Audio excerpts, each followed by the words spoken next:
oh my God, how good does this feel? We're actually doing a preview for a game and it's not imaginary or FIFA or anything. It's an actual real game of football involving Manchester United. I'm pretty fucking excited about that, to be honest.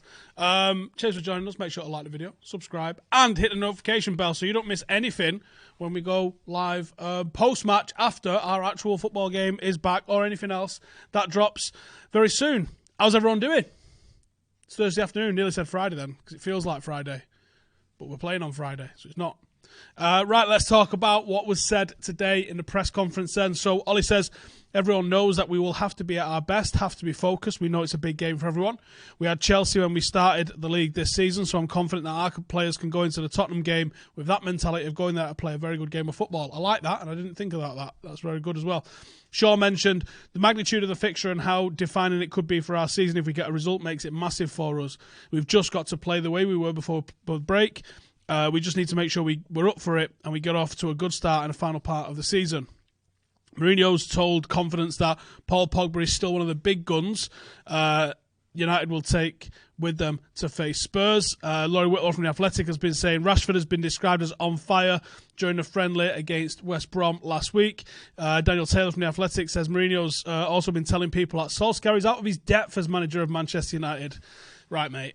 If Solskjaer's out of his depth, what the fuck was you? Some of the quotes from the presser. Yes, we've had some injuries. Axel will probably be absent and Phil Jones will be absent. Well, fucking colour me shocked on the pair of them. Other than that, I would say everyone is available for selection. If selected, love that, Marcus and Paul will be, who have been out for a long period, that they are available. So it's about how long they're going to play for us. Let's see. Now, I've got some thoughts on that, and I will get to them in a minute. So it looks like Bailly, Pogba and Rashford have all returned to full fitness. Solskjaer virtually a full team to select from. Harry Kane, Son, Bergwijn and Sissoko have all returned to full fitness for Spurs. Dele Alli is missing through suspension due to social media misconduct. In the past 11 meetings, United have won 7 of them. Won 7, lost 4, no draws. We have, however, just won 1 of the last 7 games away at Spurs, and that was at Wembley. You remember it? It was a good game. Head-to-head history, Spurs have won 52, United have won 92, and there's been 48 draws. Manager head-to-head, Mourinho's won once, and that was when it was Chelsea against Cardiff back in May 2014. Solskjaer has won 1, which was United against Spurs back in December 2019. Obviously, that was our last result against Spurs. Prior to that, it was the 1-0 victory against Spurs in January 2019. Under Mourinho, United lost to Spurs 3-0, and obviously we beat Spurs 2-1 in the FA Cup semi-final, which I thought was one of the best examples of Jose Mourinho's United. Actually, it was a really good game, and I thought we really played well in that game. Now, I know form don't really fucking matter, but we have to talk about it somehow because it is relevant to a greater or lesser degree, I think. United was on an 11-match unbeaten streak with 8 wins and 3 draws. We'd scored 29 goals and conceded fucking 2. Right, I'll read that again because I don't think you really paid attention there. Before the break, United was on an 11-match unbeaten streak where we'd won 8, drawn 3, scored 29 and conceded fucking 2. Mint. Our last 3 games didn't concede a fucking goal. Scored 10 of them. 5-0 against Lask, 2-0 against Manchester City, 3-0 against Derby in the FA Cup. However, the last 6, Spurs hadn't won. 1 draw, 5 losses, and were dumped out of the Champions League against Leipzig during that run as well. They lost 3-0 to Leipzig away, drew 1-1 with Burnley in the league, and drew 1-1 with Norwich, and then lost on penalties in the FA Cup. If form counts for anything, United should be going into this very, very, very, very confident indeed. But it's first game of the season all over again, isn't it? It's a massive break to come out of. There's all sorts of things that could have been playing into people's mind and all the rest of it. It's going to be very interesting to see. We've seen in Bundesliga that it feels like people are coming out not in top gear just yet. It's taking a minute. Player to watch for United. I was going to say there's only one, but actually there's been a couple that could have been for this one. But it is Bruno Fernandes. I think he's going to make a difference. I almost expect Jose to give United the ball. Traditionally this season, United with the ball have been poor. We have performed better against the teams above us than below us. where we've had more of the ball and teams have let us come onto them, and then we've struggled to break those teams down as they've made it difficult and denied us space. That's what I expect Jose to do. And what I expect from United, with Bruno and with Ighalo and Pogba, etc., possibly off the bench, I expect them to be able to break a team down at the moment, and especially with the front three that I'm selecting. So, Bruno Fernandes, man of the match in every single game he's featured for United so far, which is ridiculous. He scored 3 goals, got 4 assists in his first 9 appearances. Only 8 players in the club's history have managed a better start in terms of goal contributions from midfield. If Mourinho's going to park the bus, Fernandes is definitely going to be the one that's asked to unlock it. Because he shoots from range, that might be an option for us, but he's also got the ability to just knock it around a corner for someone as well. And if Tony Marshall starts in the form that we could capture, and if, look, I'm excited to see Marcus Rashford, but we'll get into that in a minute. If Marcus turns on the form, we're going to have some options to play. With Pogba speculated to start from the bench, Fernandes will be the biggest creative source on the pitch and could thrive with the pace of Marcus, Marshall, James or Greenwood or whoever running around him. It's going to be very interesting to see. Previously, teams would shut down the link between Rashford and Pogba and totally deny United. I think there's more options at play for us right now. Here's my starting 11. So, gone with a 4-3-3. Which we haven't seen from Solskjaer. He's traditionally gone with a 4-2-3-1. And at times, this is going to be a 4-2-3-1.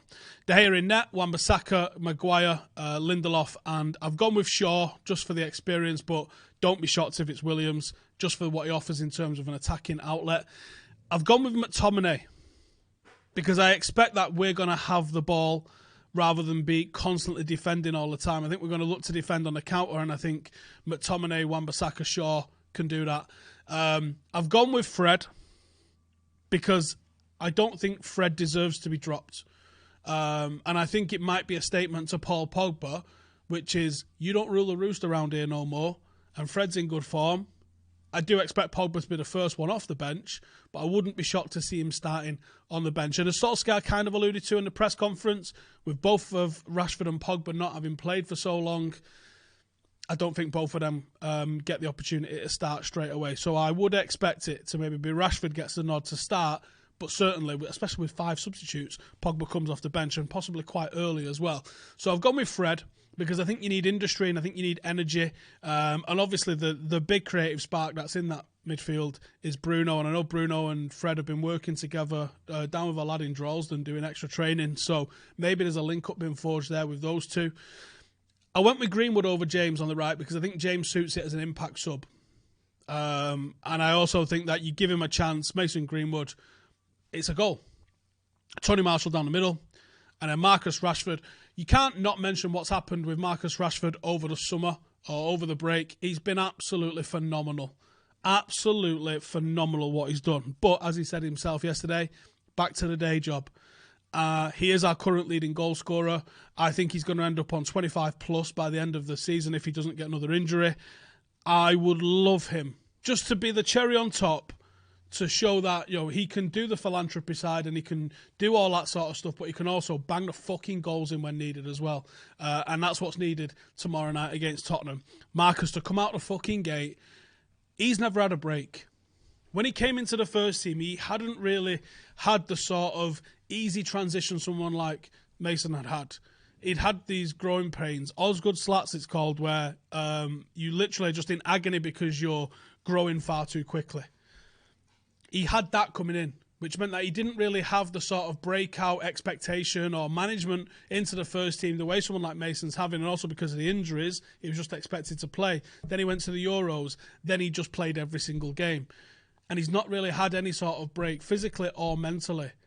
I think Marcus Rashford coming into this could be fucking lethal. He already levelled it up this season. And I think with that time off, imagine the confidence in him as well, with the amount of weight of support he's got behind him. That matters. And it matters to someone like Marcus. I'm expecting him to absolutely fucking lift off when he gets the opportunity tomorrow night. And especially against someone like Mourinho, who I don't think he's got a lot of love for. So that's what I would say. I'm going to come to the Patreon group now and check out some questions. But get questions in the YouTube chat as well. And I'll come to some of you guys in a second. Just loading this up. Lucas says we'll play this team, but it'll be 4-2-3-1. Yeah, I think like I did say that as I put the 11 up, it might look like a 4-2-3-1 at times when we're rolling with this team, because I do expect Fred will probably sit alongside, but I think we'll be in possession quite a lot too, and that will really help us out. Righty, let's see what's being saying. Lucas says, Ollie's at the wheel, tell me how good does it feel? It feels pretty good, doesn't it, at the moment? That momentum of how we ended prior to lockdown has carried through somewhat, but we have to start it again. Do I think Mengi gets on the bench? Yeah, he might. He might. It might be him or Baye, I think, which you would expect Baye to get the nod, but he might. He might. Athletic report in Pogba is unlikely to start. Where do I stand on players needing to earn their way back in versus playing your best 11? Well, maybe Ollie thinks, look, at the end of the day, I always refer back to that Galacticos team of Real Madrid in 2005. It was the greatest football team that ever got assembled. I think it won 1 title and 1 cup. Wasn't really enough for the team that was assembled. We're talking R9, Figo, Zidane, Beckham, Roberto Carlos. I mean, we can bag on him a little bit, but Michael Owen was a Ballon d'Or winner. That was an absolute who's who of a football team. Forget about Raul and everybody else that was in the mix with it. You can't just pick your superstars. You have to pick, does Fred make Bruno a better player because of his industry and his off-the-ball running? He might. Does McTominay's perfectly suit those two? If that's what works for the team, then that's what works for the team. You know, you might say Agallo suits it up front better than maybe Tony Marshall. If that's what works for the team and the way you want to play, then that's what works for the team. It's not always what your best players are. Are they the best players for the system? Well, then that's the best system. So, yeah, I think Pogba maybe needs to earn his way back into the team, which is the same question as the next one. Have the games tonight changed? I think that was last night. Changed expectation going into this game in terms of fitness and stamina and tactics, etc. Well, I know United have played several behind closed doors games, so I would hope that people are ready to go. I would hope that that isn't our first 11. Like that first 11 aside, I know it's not, but I also hope that it wouldn't be, and it's not been the case. There has been behind closed doors friendlies, so I do think United, especially knowing some of the, especially the fitness coaches at United, I know that they've been trying to get everybody ready to start. Not to be ready for the entire season, just be ready to start. How good would it feel to stick it to Mourinho when we win on Friday? Any gloating allowed? Yeah, if Ole does the double over Jose Mourinho, you better fucking believe we're doing some gloating. How do I think Spurs will line up? I think they'll probably roll with a 4-2-3-1. Jose loves that formation. It's going to be how they line up their forwards is going to be the interesting one. Kane's obviously going to start if he's fit. Do Son and Moura come into it, or does he keep one of them for the bench? That's going to be where the interesting part is. And does he trust? We know Mourinho did a number on Sanchez in the Europa Cup final. Does he also think that maybe the players might try and focus on him without Jose being there? So there's a couple of interesting points that you would want to try and pick up on Spurs. Where's the weakness? Apparently Lo Celso's probably not going to play. That's a big miss for Tottenham in that midfield. I expect Jose to try and let us have the ball a little bit and try and hit us on the counter somewhat, or try and be strong at set pieces where they are pretty decent. That's what I would expect from Spurs. How big do I think this game is for us? We could lose this and then win all the rest of them. And then you go, oh, it didn't fucking matter. Or you could win this, come from behind, and it really sparks something going on towards the end of the season. It could literally be both. Ultimately, it's one fucking game with however many to go. If we miss out by a point and we drew here or lost here, it'll be big. Hopefully it doesn't mean too much. Hopefully we're comfortable with whatever we need to do. A win means the double over Pep and Jose. Oh, will that mean that we see the bucket hat dance part 2? Shit, maybe. I've not decided how drunk I'm getting yet tomorrow. I might drive. I might get I don't really want to get a train because that means like mixing with the fucking general public, doesn't it? Which is not fucking fun at the moment. Even if I don't think everyone's got it, it still doesn't feel good. And you got to wear a mask and all that kind of shit, and I'm not really up for that. And it's a bit too much in an Uber back home. So I have to decide. It's either not drinking or drinking far too much. There's no in between, is there? Do I expect Mourinho to park the bus or go for it? I think he'll park the bus. Am I worried about injuries during the game? Yes. We don't have exactly the most bulletproof squad anyway, do we? We have a pretty fucking flimsy squad when it comes to injuries. So, yeah, of course I'm worried. Especially to key players like Bruno, Rashford, Maguire, something like that. How do I think the lack of fans in the ground will affect things? For example, would guys like Jesse thrive about the extra pressure of the fans on the terrace? You never know. Like, some people might thrive off, like, the adrenaline that you must get running out in front of 75,000 is probably some level addictive. And I imagine that some players maybe even need that to get up for it. So to take them into that readiness, that fifth gear to play football at the level of intensity that you want. Maybe that's why we're seeing so many games have a pre-season vibe to them. Because generally your pre-season crowd is a bit more chill, is a bit more relaxed, it's a bit quieter. Everyone's maybe sitting down a little bit. So you don't take it as serious because the crowd's not as intense. You try doing that for a fucking derby at home in December. The crowd will let you know. So I think football without fans is nonsense anyway. We know this, especially at the top level. It's not even an opinion. It is what it is. But I think we see football fans really play into the way games go. I think the players and the fans feed off each other to a certain degree. A game can become boring because the players have made it boring and they've really dampened down the energy of the crowd. And vice versa for the players as well. Cam, can I get a remote in here, please? Telly's going off.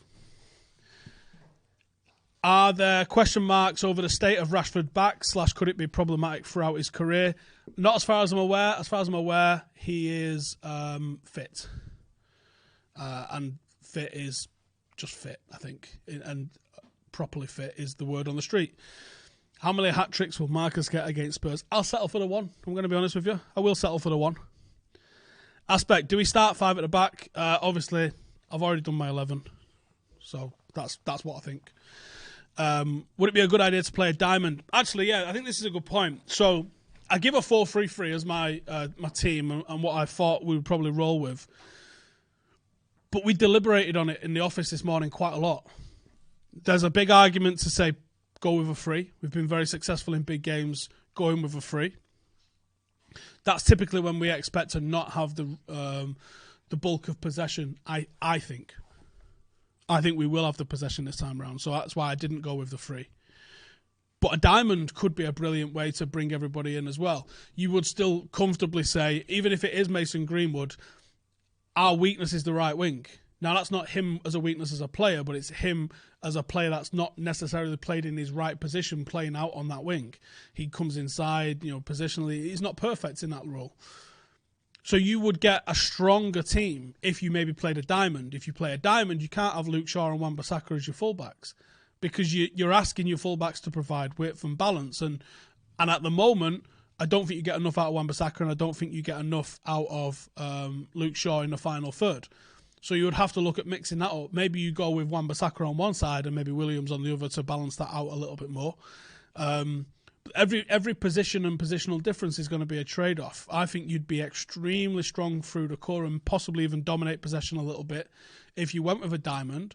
But I already think Jose is going to give up possession in certain areas. So I didn't think there was a need to try and take that from him because I think he's going to let you have it. And I think you'd be better equipped in the final third by having Mason Greenwood coming in on the back post after you've had Marcus maybe fizz one across that's been deflected out there to Mason. First time finish on the back post. I tell you what, if that happens tomorrow, I do want tweeting, right? If it's Marcus has cut in onto his right foot, fucking twatted one, and the keeper spilled it to the keeper's left, out to our right, and Mason Greenwood hits it first or second time into the net, and you go, okay, yeah, that's why you wanted to play that formation. That's what I'm thinking. Is it keeps the defenders occupied on that right-hand side. If it was Marshall and Rashford down the middle, it'd be extremely narrow. They wouldn't spread, I don't think. They both sort of gravitate to the same sort of areas on the pitch. So, yeah, I would say that's not really the one to roll with. Bay getting back in the 11. I think, especially with centre-half partnerships, you go with what's kind of worked to a degree, and that's why I've gone with him so far. But yes, Bay with a goatee and a mohawk, I'm all about it. Love it.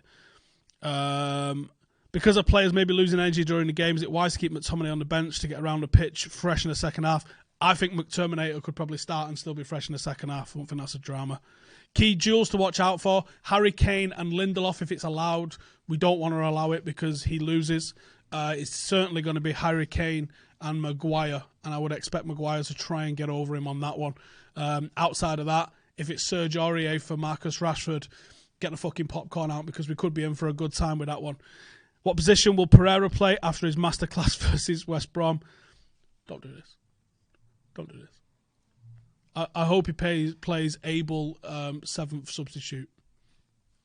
Hey, do us a favour. We've got over 2,000 people watching, and not enough of you are hitting that like button. So why don't you hit the like button? We've got a City fan in here who's banged in a super chat. Are you feeling well? Favourite chippy in Manchester? How good is the Main Road one? I'm going to be honest with you. I have never been to that chippy outside the Etihad. Call me old-fashioned. However, the one at Mary D's is pretty good. But favourite chippy match? Come on, son. Everyone knows it's fucking Po Fong's. 3L on Po Fong. On a scale of 1 to pants off, how buzzing would I be if Marcus scores a last-minute winner and shushes Boris? Oh, come on. He shushes Boris, Mourinho, and whoever fucking else wants some as well. Oh, that would be good, wouldn't it? How good does it feel to be in a match preview again? It does feel good, you know. Am I getting tram made for the game? We'll have to wait and see what it is tomorrow. I got to bring my car in because we're doing transfer review is going to be back outside Old Trafford this week. So I have to bring my car in so we can do that. It's then, if I leave my car here, there's all sorts of dramas about getting it following days and all that sort of stuff. So, decisions to be made. Am I alone in thinking this United squad is the best in the Prem with everyone fit and available to play? Yeah. Yeah, you are, yeah. Do I think we will change our counter-attacking tactics? Jose's teams normally play on a counter. Would it be worth both teams countering? I think Jose's going to allow us to have the ball, and I think we, especially with Bruno, are probably going to be all right being comfortable in possession. It's just where you hold it. Maguire and Lindelof are fairly comfortable if you let them knock it around with space in their half. But I would expect us to probably come out of this with 3 or 4% more possession than they will. Not much in it, but like we'll come out on top with it, I reckon. Will Jones' injuries affect us in Project Restart? No. Thoughts on the VAR no goal yesterday? The referee didn't spot it. The fucking Lino didn't spot it. Hawkeye didn't spot it. And then they didn't go back to VAR to check it once. Because the VAR is meant to be there for clear and obvious errors. And no one watching that on telly was like, Joe Winnie fell 3 foot into the net. Probably a goal, that, wasn't it? This is the problem that you have when you introduce technology. Referees expect it. And as you could see, Oliver was going, my watch didn't go off. Well, did you not fucking see it go in the net? No, I'm not asked because it keeps Sheffield United away from us. Ultimately, we'd have lost out if that had gone in. But this is the problem when you allow technology into the game. People forget their own natural fucking officiating instincts. And they just go, my watch didn't vibrate. Who gives a fuck, mate? He was in the net. That's a fucking goal. What's the linesman doing? All of this, wait until they go with VAR. Delay your fucking flag going up. All of that sort of stuff. Bollocks. Technology's meant to be there to support what you do, not to fucking replace what you do. If you get it wrong, you can go to VAR and change your decision or have it overruled or whatever. But look at the fucking net. He was in it. That's a fucking goal, mate. So that's what I feel about the goal yesterday. Darren says Rashford will smash it. Expect a clean sheet for United. I've gone with 3-0 as my prediction, which sounds a little bold. I think that United, I know form really don't matter no more. There is no probably such thing as form. I don't think so anyway. I don't think there's anything as form when you've had 3 fucking months off. I don't think that counts. But I think there's such a good vibe about United. I reckon that United are going to be having it. Right, I'm going to wrap it up there, but come and join us tomorrow on the Watch Along on Stretford Paddock. we may or may not be getting fucking minging while we're doing it. Make sure to like and subscribe and hit the notification bell. And we will see you guys in the next one. Leave me your formation, team predictions, and score predictions in the comments. And I'll fucking see you tomorrow night. Fucking come on!